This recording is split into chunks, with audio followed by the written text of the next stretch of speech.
for the session DEIB, Driving Metrics That Matter Sustainability.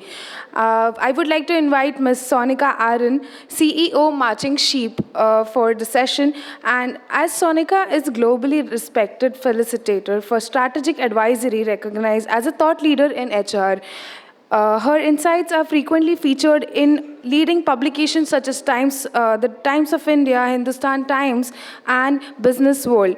And she is often invited to share her experience on channels like CNBC, NDTV, and many more. Sonika has over 25 years of experience with the strategic HR with companies like Philips, Vodafone, and in 2013, she founded Marching Sheep to deliver impactful interventions.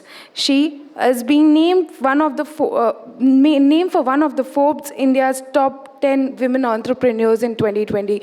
So this is something I would like to know and hear ma'am for her session, and also India's most valued leaders in 2021, highlighting her influence and contribution to this field. Give it up for Sonika ma'am. Everyone, thank you so much, and these lights are very bright, but I'll try my best. Is there a clicker?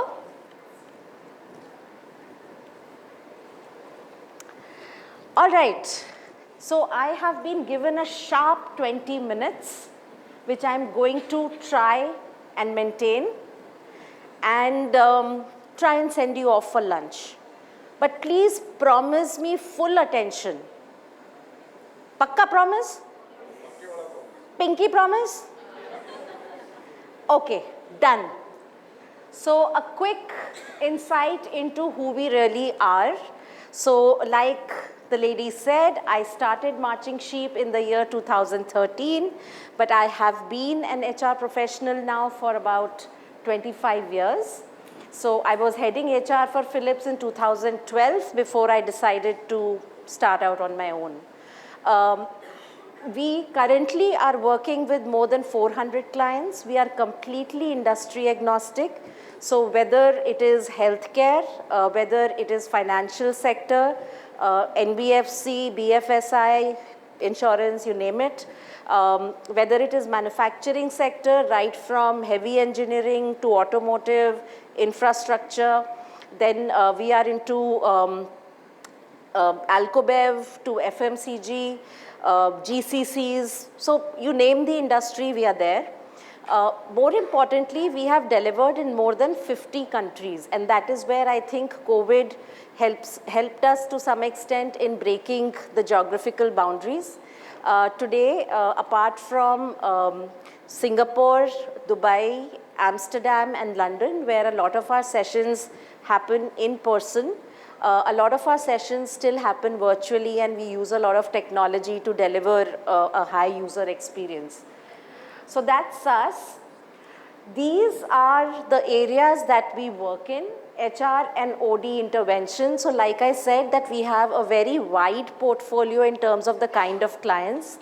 So we have worked with startups, funded startups, companies which are looking at their vision, mission statements, wanting to set up a culture, to organizations which are conglomerates with more than 1 lakh employees and spread all over places with possibly a facility in Mahad, which is 5 hours driving distance from Bombay, another in Pithampur, which is 1 hour from Indore. So very, very wide portfolio again. Talent management, I think we've been speaking since morning, diverse workforce. So on one hand, we have people who are joining the workforce, but at the same time, we also need to build a pipeline that will feed the leadership positions. So that is one significant area, and very importantly, the leadership imperatives have changed. What made leaders successful 5 years back no longer hold true. So what is it that we are assessing people on? What are the kind of IDPs or individual development plans they are put on? What kind of career pathing and exposure they are put on is something which is getting revamped very, very rapidly. We have a very strong sexual harassment practice, anti-sexual harassment, not sexual harassment. So, one thing that I found, when in 2013 Posh came, there were a lot of, with complete due respect, I am known to call a spade, so please bear with me. There were a lot of fly-by-night operators who came. They kind of mugged up the act overnight and started reproducing it as a training. What it eventually did was that it did nothing except for scare the men, saying that we cannot hire women, we cannot give them feedback behind closed doors, and if we hire them, we are under danger of being accused falsely of Posh. So we realized that if we really need to drive Posh in letter and spirit, we need a different approach, a storytelling approach where we take judgments and we make them realize through judgments, through real cases, what is sexual harassment, what is a workplace, what defines an employee, how should an IC be designed, what is conciliation, who is allowed for a conciliation, and so on and so forth. DEI, Mr. Trump has made it very difficult for a lot of people, but nevertheless, we are woodpeckers when it comes to DEI. So we work across all dimensions of diversity. We work with our client organizations on inclusion of women, inclusion of people with disabilities, inclusion of LGBTQ community, multi-generational workforce, and globally on ethnicities and races as well. Bespoke learning interventions, you name the soft competency and we can design it for you. You name the modality, you want it in person, you want it virtually, you want it for 2 hours, 4 hours, 8 hours, it'll happen. And lastly, PWD recruitment. In the year 2020, we started a campaign called 21 Marching because we realized a lot of people did not know that the RPWD Act actually included 21 disabilities. So we started speaking to people from all the 21 disabilities, and then we said, what does it really take to make an organization disability confident? Is it only infrastructure, physical infrastructure? Ramp? Do you think the seating space is disability confident? Would a wheelchair be able to navigate? Would a person with a visual disability be able to walk? Yes, no. Someone with a hearing disability, do we have any mechanism? And these were little things that we started realizing are gaps. And more importantly, our managers who are supposed to lead and nurture people were not ready. What is first person language when it comes to people with disabilities? So we do infrastructure audit, digital audit, as well as sensitization, and we have a huge network of people with disabilities, and we help organizations hire and retain. Just a little more trivia, extremely happy that we have about 82% retention. We have a lot of CSR initiatives. We give back to the society, work a lot with acid attack survivors. Got some accolades along the way. I'm going to move forward because time is short. Okay. I am now going to tell you a story. Is English, Hindi comfortable, Hinglish comfortable with everyone? Because when कहानी बतानी होती है तो वो दिल से lights are very disturbing, so I'm coming नीचे. So this is a real story of a girl called Reema. Okay, this happened in a state where the gender ratio of women to men was 800 to 1000. There was a factory which was in the SEZ area, about 200 kilometers from the main city. And they said, we have no women representation on the shop floor in the blue collar. What do we do? So, as always, what is it That is the first thing comes to your mind when you want to increase numbers. What? Hiring. So hiring first approach. So they came to us and I said, great, you want to hire, but do you have washrooms? Do you have wellness rooms? Do you have supervisors for every shift? Do you have transport? Do you have places for stay? And they were like, no. So I said, but they said, अभी तो हमारे पास है नहीं ना, तो हम करें क्यों? तो मैंने कहा जब है नहीं और जब ये सब चीजें हैं नहीं तो लड़कियां आएंगी क्यों? So chicken and egg. So then we kind of worked with the team on saying, let's start working in parallel. So let's put in the infrastructure, but at the same time, let's also work on the channel from where we'll hire. We made a list of all the ITI colleges in 50 kilometers radius of that place. We gave them the list saying that in every college, this is the number of students, men, women, by the field. Electrical engineering, electronic, mechanical, construction, civil, blah, blah, blah. And we said, now you go and you interview and on merit. Because inclusion doesn't come at the cost of merit. You make your offers. They went, it took them a good 2 months, but they came back saying that, okay, we've given out offers, now we have to wait, 2 mahine mein they will join. As the joining date came forward, they started getting no's. So again, I get a call saying that the girls are not joining. And I'm like, why? Have you not completed the infrastructure piece? Toilet nahi bana kya? Health room nahi bana kya? Medical room? Buses nahi aayi kya? Kya problem hai? GPS nahi laga? Kya problem hai? नहीं, वो सब कुछ हो गया. तो I said, problem क्या है फिर? गांव के बड़ों ने मना कर दिया कि लड़कियां अगर इतनी दूर जाएंगी और कुछ ऊंच नीच हो गई तो क्या होगा? I'm sorry, right? I think I'm skipping a lot of slides. Okay, so I said, अच्छा, so हमने कहा अच्छा चलो गांव चलते हैं. तो इस बार हम भी साथ गए गांव में. तो पहले तो हमको भगा दिया. फिर हमने कहा ये तो नहीं चलेगा. फिर हम दूसरी बार गए and this time we took one of the elders. See, in these places you have opinion leaders. So one of the admin people from the factory knew one of these people and we said, देखो ताऊ, you know, I have been listening to this since morning. How do you get leadership buy-in? How do you get leadership to put in money?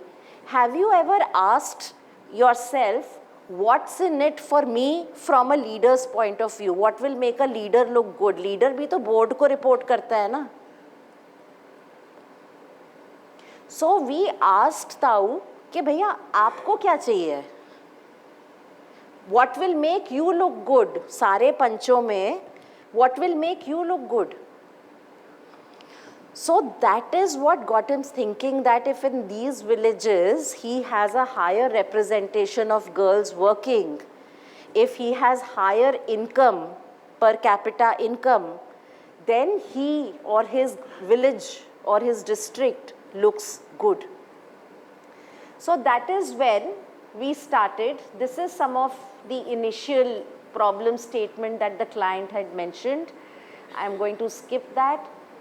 So we came back, we convinced the elders and we said that fine, you send all the parents to the factory and you come and see everything that we have. If you are still not convinced, you don't send your girls. So we sent buses, you know, those big Volvo buses go. And from those villages, the parents, the chachas, the taus, the mamas, everybody who could, remember the men. Not mamis, the tais, the chachis, only the taus, the chachas, the mamas came to take a look. And they went back convinced. And the girls joined. Okay? So before that, before they joined, it was very important for us to work as knowledge partners with the client team and say that what is it that we are going to matter. While you might have a target number saying, I want to have X percentage of women by year so and so. What is the point if you hire and keep on losing? So I need to look at certain parameters, what we call as leading indicators. If I put the right processes, policies, infrastructure in place, which made those girls feel safe, secure, heard, valued, trained, then they will stay batch after batch. So for us, the metrics was not the number. The metrics was the efficacy of what we were doing to retain the women. And it went beautifully for 4 years. The enabling framework was everything that we did. The metrics was to identify what, the enabling framework was to put it in place, and then the course correction was to keep monitoring and measuring and saying what is working, what is not working. To give you a very simple example, if a girl started her period on the line and she felt uncomfortable walking up to a male supervisor and saying, "Kya karenge?" So then we said that, okay, we need to hire female supervisors for every shift.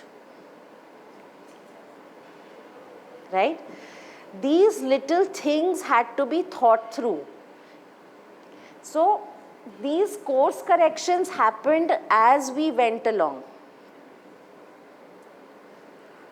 What we also realized that there was a certain DEI maturity level of the organization.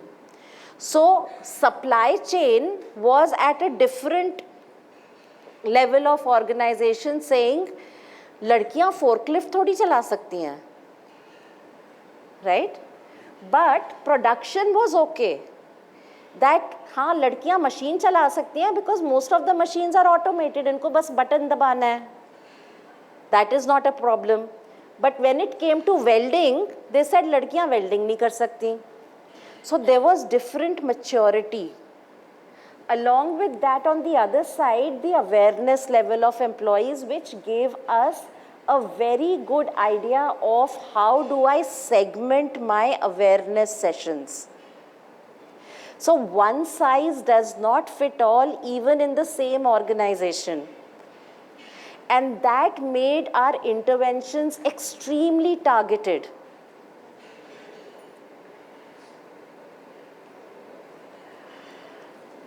Started working with people within. बहुत कुछ सुनने को मिलता था.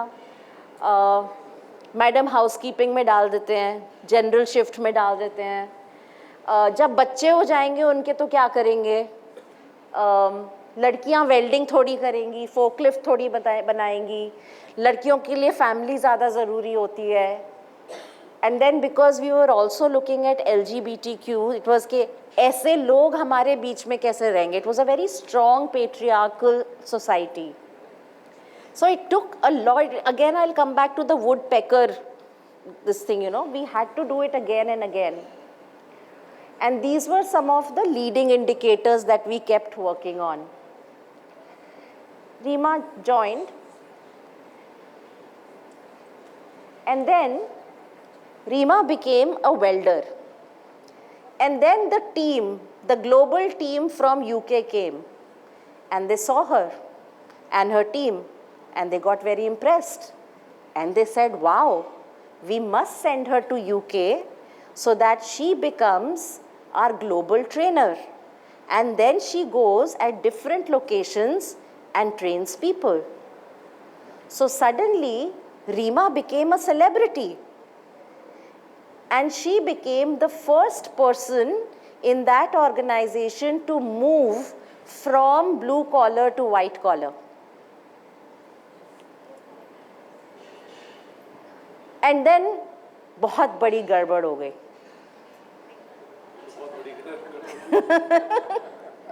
फिर से phone आया।